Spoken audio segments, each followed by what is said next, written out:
Hello guys, welcome once again. Now I will show you how to use radio buttons and checkboxes into your program. So for example, we have the employee info JFrame which we have created earlier.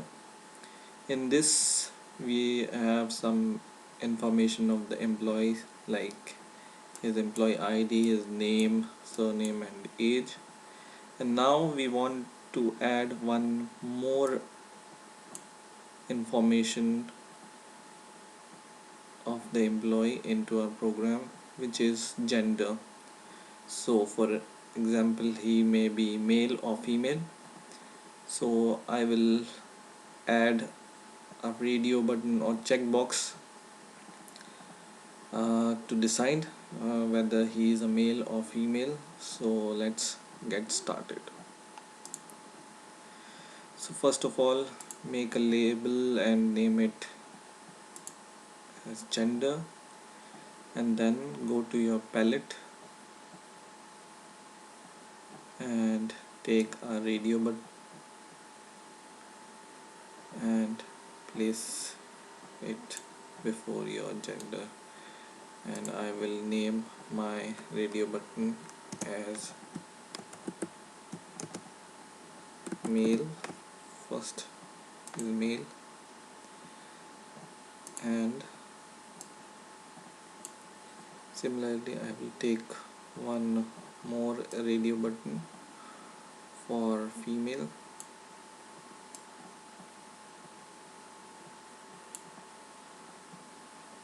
and I will name it as, so I have taken two radio buttons and one is male and one is female. So now when I run the program and when I click male, it's clicked, and when I click female, it's also clicked. But I don't want that. I want only one, either male or female should be clicked, not at the both at the same time. We don't want that. So either male or female should be clicked when we click either of them. So how to do that?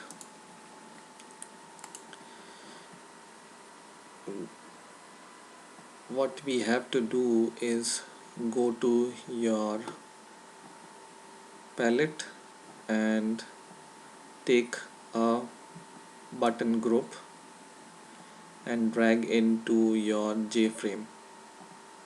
So when you leave the button group into the JFrame, you cannot be able to see where is your button group. It's hidden in the JFrame. So don't worry about it. We will use it when required. So now you click mail and go to its properties, and in the properties you can see here is an option called button group. Go to its combo box, and this is our button group 1. So just select it. I have selected button group 1, and similarly go click your female radio button and also go to its property, go to button group and select your button group 1. So this is the same button group we have dragged into your JFrame. So for example, if you drag one more button group into your JFrame, and when you click female and when you click here, you have two button groups, but we want only one button group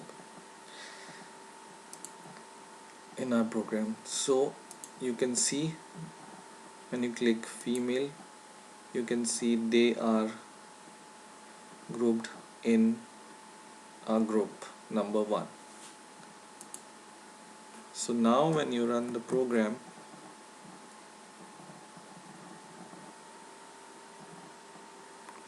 and when you want to select female or male, I want to select female for example, and then when I click male, my female radio button is automatically unselected. So in this way I can only select one option, either male or female. So you can use this technique whenever you have so many radio buttons to use and you want that only one radio button is selected at a time. So this is about using radio buttons. In a similar way you can also use check boxes.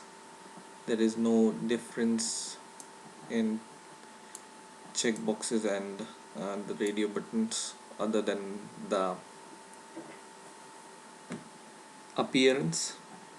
So they can also be used like same. So for example I have three sorry I have 4 check boxes here, and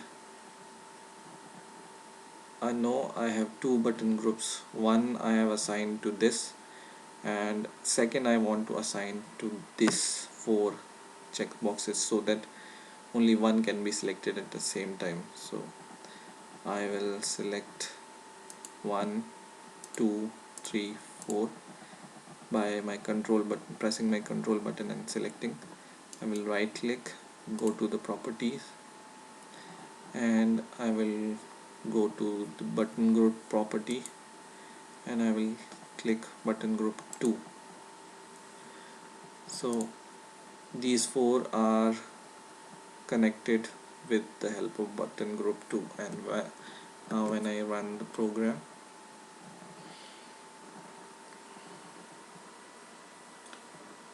I can select only one at a time. And if you don't want to use button group, you can remove it also. So it's not necessary you have to use it, but if your program requires to select only one option at a time, then you can use button group. So that's for all for this tutorial. In the next tutorial I will tell you how to add these checkboxes with your database. So whenever you click this, the male option will go into your database, and whenever you click this button, female option will go into your database. So that's all for now. Please rate, comment and subscribe, and bye.